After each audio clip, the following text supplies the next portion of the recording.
Rebels, foreign jihadists and government troops have been condemned by a UN report which found them all guilty of war crimes, including civilian massacres and indiscriminate shelling. Meanwhile, international mercenaries and militants continue to flood the country, convinced they're carrying out the will of God. But what forces men to such extremes? RT's Maria Finoshna has been investigating for us. This may look like an ordinary farewell amongst friends, but the man in the long Islamic coat is a suicide bomber, leaving on his final journey.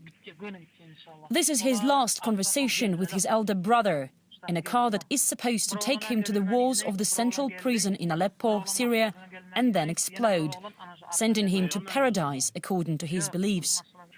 These clips were found on a laptop taken from one of the men seen in the footage, who is now in a Syrian prison.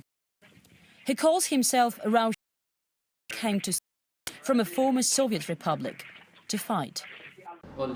A group called Murad approached me a year ago and convinced me that Muslims in Syria are being oppressed and killed, and that I should go and take up arms against Assad for world jihad and help establish a caliphate that will extend worldwide to Europe, America, and everywhere. He sneaked into Syria last January through Turkey.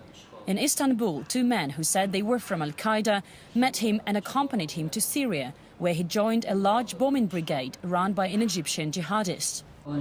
My job was mainly to prepare bombs for cars. There were many people, all from different countries. Our teachers showed us how to make bombs, which ingredients to use, and how exactly to cook it. One of his recent assignments was an Aleppo prison bombing last May. The man you saw in the farewell video was driving the car that Raushan prepared.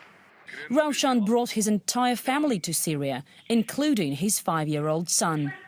On this video, the militant shows his boy how to make a bomb.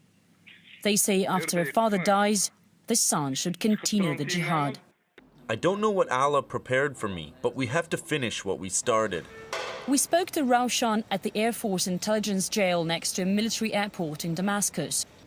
These are the cells. Can we open? The prisoners here are mainly charged with either terrorism or spying. This newly built unit can accommodate up to 200 people, and already it's almost full. In the jail's backyard, an officer tells us not to get too close, as the prisoners could be dangerous. There are people here from Syria, Yemen, Iraq, Jordan, Egypt and Palestine, but many came from Europe as well. Algerian with a French passport, Amr has spent most of his life in France, where he married a French woman and lived a normal life. That changed after he was recruited by an Islamic group with Al-Qaeda ties, calling for jihad in Syria. I volunteered. I went to Turkey. In a refugee camp there, I met a Salafi group, and I trained with them for about 2.5 months, and then we illegally crossed the border into Syria. Amr says, as a Salafi, a fundamental Muslim, he had to get involved. I saw my Sunni Syrian brothers suffering here. I saw on Al Jazeera, Al Arabiya and other channels that kids are also suffering. I took up arms and I was ready to use them, but when I came here, I didn't see the enemy.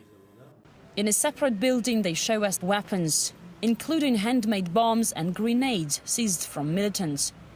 These are the instruments of global jihad that chose Syria as a battlefield to bring foreign fighters and violence. This prison may be full, but beyond the walls, many men with many causes remain free to continue their fight. Maria Finoshna, RT, Damascus, Syria.